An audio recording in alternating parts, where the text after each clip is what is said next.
그러면 나의 취향과 나의 성향을 벗어날 수가 없는 거야? 얘들의 추천을 계속 받아들이면 내가 좋아하는 것만 좋아하고요, 나랑 성향이 비슷한 사람들끼리만 계속 교류를 하게 만드는 거죠. 이거는 과연 바람직한 상태인가? 결국에는 다시 부족 사회로 회귀하는 듯한 느낌이 들어요. 만약에 로봇이 한 10년 후에 우리 집에 배달됐는데 그 로봇이 우리랑 커뮤니케이션을 잘해요, 땡깡도 부리고 애교도 부리고, 그렇다면 내가 기계니까 네가 공감하는 건 미친 짓이야, 이렇게 생각하지 않는다는 거죠. 생각할 수 없는 거죠. 지금 말씀하신 본능은 제가 그러면 좀 이해받고 다른 얘기를 좀 하겠습니다. 네네. 기술적인 이야기를 좀 하겠는데, 책의 내용 중에는 그런 부분을 터치를 하셨더라고요. 인공지능에 대한 공감을 저는 강요받고 있다라고 하는 생각도 가끔은 듭니다. 그러니까 넷플릭스나 유튜브나 아니면 포털에서 저한테 추천을 해주는 것들이 전부 알고리즘에 의해서 하다 보니 내가 공감을 생겼다라고 하지만 실제적으로는 저한테 제공해주는 부분만 공감이 되는 거죠. 대표적으로 이제 인공지능 로봇 같은 경우도 거부감이 있을 거. 근데 이 거부감에 대한 부분을 사람들이 모르고 지나가는 부분이잖아요. 트루먼 쇼.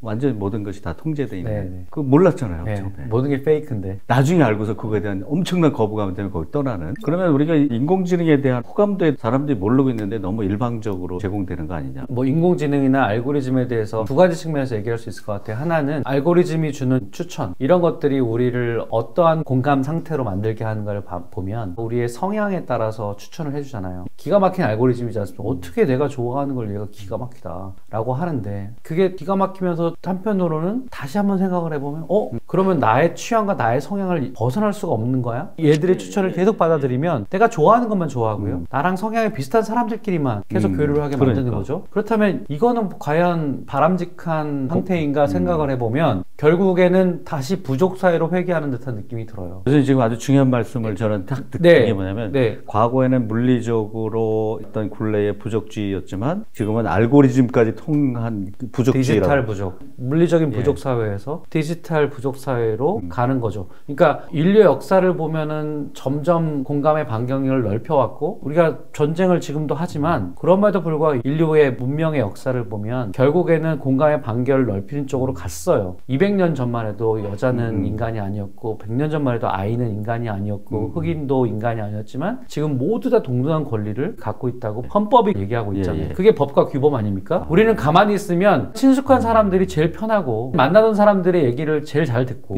다르게 생긴 사람들, 다른 언어를 갖고 있는 사람들, 다른 가치와 문화를 갖고 있는 사람들을 일단 경계해요. 이게 인간의 본능이에요. 본능에 맡길 수 없다는 거죠. 그게 저는 느낌의 공동체라고 봤던 거예요. 사과의 공동체는 생각을 해보는 거죠. 그들도 우리랑 다르게 생겼지만 동등한 인격을 갖고 있다고 하면 내가 이렇게 배타적이어서는 안 되지, 이렇게 생각하는 게 사고의 공동체의 태도인 거거든요. 그러니까 그런 관점에서 보면 디지털 사회가 우리에게 주는 역작용의 대표적인 것은 우리를 다시 부족 사회로 회귀하게 만들 가능성이 있다. 계속 온라인 세계를 중요하게 생각하게 되는데 계속 이런 추천 알고리즘이 작동하다 보면 결국에는 우리는 취향과 성향이 비슷한 사람들끼리만 부족을 만드는, 그 과거에는 물리적이나 아니면 인간적인 또는 지역적인 부족주의가 디지털로 옮기면서 그 한계는 벗어났지만 이제 디지털 내에서의 또 부족주의가 생기는, 그거 아주 새로운 성향이면서도 우리가 해결해야 될 문제 중에 해결해야 될 문제라고 생각하죠. 학자들은 디지털 양극화다 이렇게 얘기도 하는데, 양극화가 더 심해지고 있는 게 아닌가. 인터넷이 처음 나왔을 때 수많은 정치학자들이 야, 드디어 새로운 민주주의가 되는구나, 정보가 일방적으로 가는 게 아니라 누구든지 인터넷 켜고 누구든지 뭔가 찍어서 올리면 이런 것들이 다 열린 공간이 될 거고, 그 사이에서 진정한 민주주의가 될 거라고 착각했잖아요. 착각이죠, 진짜. 하나의 또 이제 디지털 국수주의가 생기고 부족주의가 생기면서 그 한계 내에서 벗어나지 못하는 문제가 생겨요. 인간 본성을 생각해 보면 그렇게 단언할 문제가 아니었던 것이죠. 지금 우리가 정말 고민하는 게 디지털 부족주의의 출현인데, 요즘 보세요. 젊은 유튜버들, 그 다음에 극우 혹은 극좌의 유튜버들 보면 그들은 어떻게 그냥 생각하냐면 우리는 모든 사람을 설득할 필요가 전혀 없어요. 그냥 이 성향을 갖고 있는 사람들만 잘 피딩을 해주면 나는 먹고 살 수 있어요. 그냥 그렇게 생각을 한다니까요. 요즘 정치인들도 저는 그렇게 평할 수 있을 거라고 생각하는데, 정치인들 예전에는 통합이라는 것이 좌우와의 화합과 통합, 이게 정치적 가치고 이념이었잖아요. 지금 그렇게 생각하는 사람이 점점 줄어들고 있다고 생각해요. 팬덤에게만 봉사하면 돼요. 팬덤에게만 잘 보이면 돼요. 그러면 자기는 계속 국회의원 할 수 있고 먹고 살 수 있어요. 그게 바로 디지털 사회에 사람들이 익숙해지면서 계속해서 자기의 어떤 정서적 공감 혹은 자기의 어떤 직관, 공감의 구심력이 계속해서 작용하는 거를 간과하고 있는 거라고 저는 생각합니다. 얼마 전에 제가 10대들이 좋아하는 분들이 나오는 공연을 갔어요. 지금 말씀하신 부분은 디지털 부족주의라고 또 얘기하셨는데 사실은 세대 간의 부족주의도 굉장히 큰 차이가 있더라고 하는 생각이 든 게 Z세대. 어떤 성향이 보여졌냐면 저는 공연은 안 보고 그 친구들을 이렇게 보다 보니까 허약해 보이다가도 자기가 좋아하는 친구가 나오니까 마구 열광을 하더라. 네. 근데 7명이 한 주여도 자기가 좋아하는 친구만 찍더라. 그리고 좋아하는 가수나 좋아하는 친구가 나가면 그냥 나가버리더라. 이게 뭐야? 그러니까 그 친구들은 자기가 좋아하는 것만 하는 그런 특성이 있는 거죠. 물론 이제 전체적인 적은 아니지만 제가 봤을 때 디지털도 그렇고 세대 간에 또 이런 또 격차가 있구나. 네. 그래서 지금 그런 부분들이 점점 세분화되는 느낌이 네. 공감이라고. 맞습니다. Z세대 얘기를 많이 하잖아요. 네. Z세대는 SNS를 그냥 태어나면서부터 장착한 세대라고 네. 보여지지 않습니까? 이건 좀 조심스러운 말이긴 한데 요즘 Z세대들이 공감력이 떨어지는 거 아니냐? 뭐 이런 얘기를 또 해요. 자기가 좋아하는 거는 확실히 좋아하고 싫어하는 건 관심도 없고 뭐 혐오하거나 이게 다 반작용이 일어나는 걸 텐데 근데 이런 건 있는 것 같아요. 우리와 그들의 차이는 좀 있습니다. 그러니까 Z세대와 우리 세대 또 약간 나이 든 세대 이게 좋고 나쁨이라기보다도 그냥 제가 관찰한 거예요. Z세대는 기본적으로 팬덤에 익숙해 있어요. 왜냐면 SNS가 장착해서 여기까지 왔기 때문에 좋아요 누르고 자기가 과시하고 자기 좋아하는 사람들하고 어울리고 그게 큰 기쁨을 주면서 생활했던 세대거든요. 그러니까 그게 어떻게 보면 야 눈치 보지 않고 개성이 있어서 좋은 거 아니야? 라고 하지만 사실 어떤 경우에는 인간에 대한 예의가 부족한 경우도 있어요. 예. 근데 우리는 그렇게 크지는 않았다고. 왜냐면 우리가 잘나서가 아니라 우리가 어쨌든 싫어도 어떤 부서에서 누구랑 같이 일을 했어야 되고 좋든 싫든 간에 오프라인에서 만나서 뭔가를 해결을 해야 되고 그거 아니면 해결 방법이 없었기 때문에 온라인에서 자기들끼리만 할 수 있는 그런 것들은 기술적으로 그 당시에는 없었기 때문에 우리가 잘나서가 아니라 그리고 지금 Z세대가 정말 못나서가 아니라 그 당시의 기술적인 가치, 문화 이런 것이 서로 다르기 때문에 SNS를 그냥 거의 장착하고 태어난 세대가 갖고 있는 공감의 지평과 다른 세대가 갖고 있는 공감의 반경은 다를 수도 있다고 생각해요. 그러니까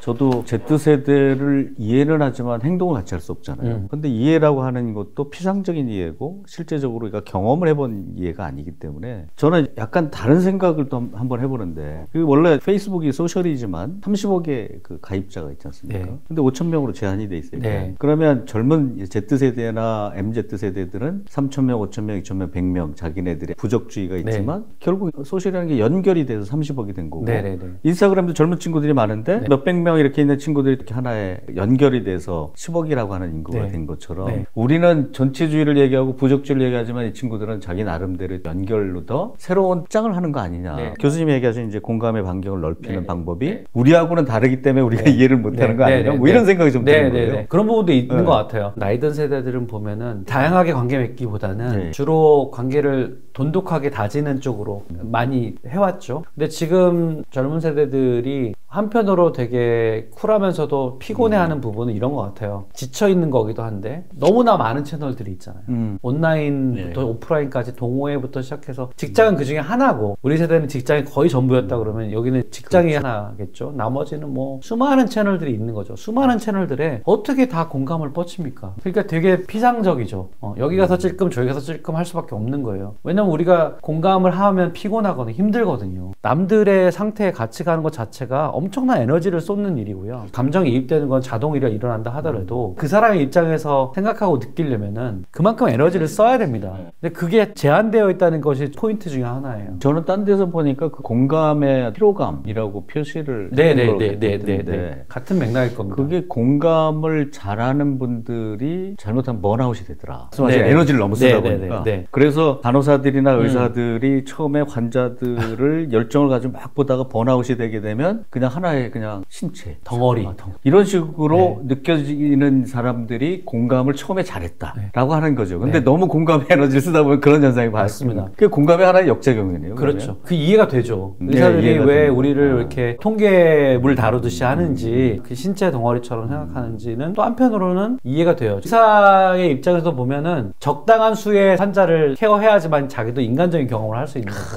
그런 환경이 주어져야 되는데 네네네. 우리는 그렇진 않잖아요. 수많은 사람들이 값싸게 뭔가 의료적인 혜택을 누린다는 좋은 장점도 있지만 굉장히 복잡한 문제라고 생각합니다. 맞습니다. 또 다른 얘기를 드리면 사만다 아시죠? 네. 인공지능 휴머노이드 로봇. 네. 공감하세요? 저는 일단 스칼렛 요한슨의 아주 매력적인 목소리에 공감이 되고요. 그 예. OS의 사랑에 빠진 얘기 아닙니까? 휴머노이드 로봇이나 네. 사만다나 이렇게 인간적인 인공지능을 가진 로봇 이런 것들에 대한 사람들이 불편해한다는 거예요. 네. 근데 제가 어떤 통계를 이렇게 봤더니 그건 우리들 얘기고 어린애들은 안 그렇다는 거예요. 공감도 나이에 따라서 네네. 경험에 따라 다른 거고. 네, 왜냐하면 우리는 익숙함이라는 걸 알잖아요. 예, 그러니까 어린애들은 모르니까 경험이 없으니까 막 호기심 가서 만지고 하는데 우리는 이미 이거는 익숙한 게 아니에요. 그러니까 다르게 생기고 다른 행동들을 하면은 일단 공감이 뻗치기가 어려운 거죠. 그래서 로봇 연구자들이 왜 휴머노이드를 자꾸 비슷하게 생긴 걸 만드는 걸 가만히 보면 굳이 기능적으로만 생각을 하면 비슷하게 생길 이유는 없잖아요. 기능만 하면 되는데 사람들이 너무 비슷하게 생기면 언캐니 밸리가 들어가지만 어느 정도 비슷하게 생긴 로봇일수록 사람들이 되게 친숙함을 느낀다는 거죠. 그래서 저는 로봇 연구자들이 정말 알아야 될 것이 인간에 대한 이해라고 생각하거든요. 어떤 로봇이 뜰까를 생각해 보면 결국 우리가 대했을 때 편함을 주는 것.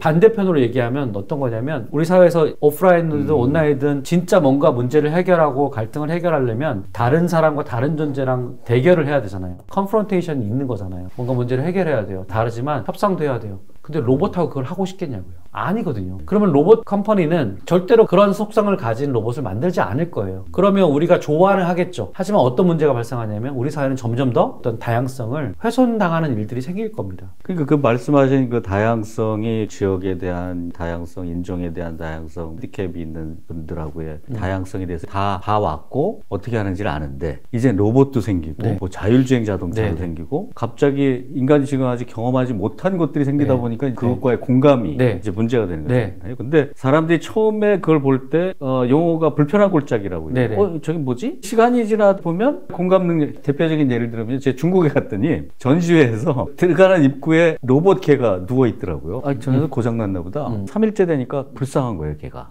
그래서 저도 얘하고 교감이 생긴 거잖아요. 그래서 조사에 의하면 사람이 감정이입이 되는 순간 불편한 골짜기가 해결된다. 그럼 우리가 지금 경험하지 못한 것들이 시간이 지나면 다 해결될 수 있는 문제인가? 저는 아직도 불편한 게 많거든요. 야, 제가 나를 어떻게 저렇게 잘 알고. 근데 교수님이 생각하시는 공감의 영역이 부족주의나 이런 거를 떠나서 지금까지 경험하지 못한 것들에 대한 공감이 필요하다. 그게 이제 앞으로 우리가 현실적으로 직면한 문제일 거라고 생각해요. 우리가 강아지를 생각을 해보면 강아지나 고양이나 한국의 역사를 생각해 보면은 그냥 동네 돌아다니는 애들이었죠. 발로 차든 뭐 하든 그냥 그거에 대해서 감흥이 없었어요. 근데 지금은 발로 차면 경찰서에 가거든요. 우리가 동물에 대한 이해가 더 높아지면 높아질수록 또 하나의 가족인 걸 이렇게 생각하는 거죠. 근데 만약에 로봇이 한 10년 후에 우리 집에 배달됐는데 그 로봇이 우리랑 커뮤니케이션을 잘 해요. 말도 통해요. 우리가 생각할 때 되게 귀여운 남자아이 혹은 여자아이라고 생각해 봅시다. 물론 기계인 건 알아요. 하지만 말도 잘하고 땡깡도 부리고 막 애교도 부리고 그렇다면은 우리가 얘가 기계니까 우리가 공감하는 건 미친 짓이야. 이렇게 생각하지 않는다는 거죠. 그렇죠. 생각할 수 없는 거죠. 우리가 강아지를 조금 키우면 정이 들고 그리고 얘가 다르게 생겼지만 심지어 그리고 커뮤니케이션도 우리랑 다르지만 우리랑 친숙해졌고 그만큼 인터랙션을 많이 했기 때문에 우리 가족처럼 생각하는 거잖아요. 근데 로봇이라고 심지어는 말도 잘해요. 인간이랑 똑같이 생겼어요. 겉으로는 구별 안 돼요. 그렇다고 기계라고 해서 스위치를 끄고 다니고 마음대로 함부로 할까? 아니라는 거죠. 그러니까 앞으로 우리 사회에 굉장히 진지하게 고려해 봐야 될 혼란은 그런 존재의 혼란이라고 저는 생각해요. 그 혼란을 주는 거에 되게 중요한 심리적인 작용이 바로 공감력이라는 거죠.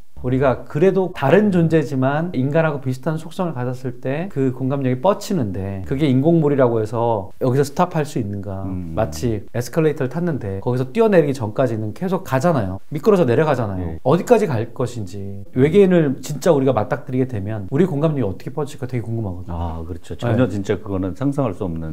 우리를 해하지 않는다는 전제하에 해한다고 그러면 우리 전쟁하고 어떻게 할까? 이 전쟁 끝난다면 어떻게 할까? 이게 굉장히 실존적인 대혼란이 잖아요. 저는 그런 거 보면 이제 공감력이 떨어지나 봐요. 보스턴 다이나믹스 아시죠? 로봇, 이족 로봇, 사전 로봇. 덕을 발로 차는 거를 한번 보고 그다음에 그 아틀라스 짐 못 들게 막 찔러는 거 보고 웃었는데 미국에서 일어난 사건이 로봇 학대. 그래서 저는 그거 웃었어요. 뭐 이런 게 다 있어? 이랬는데 시간 지나면서 보니까 얘가 불쌍한 거예요. 발로 차고 아이스하키 스틱으로 막 차는데 그래서 이게 시간이 지날수록 사람이 지금까지 경험하지 못한 존재에 대한 공감이 생기는구나. 이런 느낌 느낌을 받는 거죠. 우리가 공감력을 확장해서 거대한 문명을 이루는 유일한 존재가 됐는데 어떻게 보면 그 확장의 끝이 어디인가, 인공물에게까지, 외계 존재에게까지 우리가 확장될 수 있는가라고 하는 매우 실존적인 문제에 우리가 와 있다고 생각해요. 그래서 우리가 뭔가 규범을 정해야겠죠. 로봇은 기계지만 인격권을 준다든가, 소셜 에이전트로서의 어떤 권리를 준다든가, 인간은 아니지만 인격권을 준다든가, 아니면 뭐 법인격을 준다든가, 이런 방식으로 지금 논의가 되고 있잖아요. 아마 그 논의가 결국에는 인지적 공감이라고 저는 생각해요.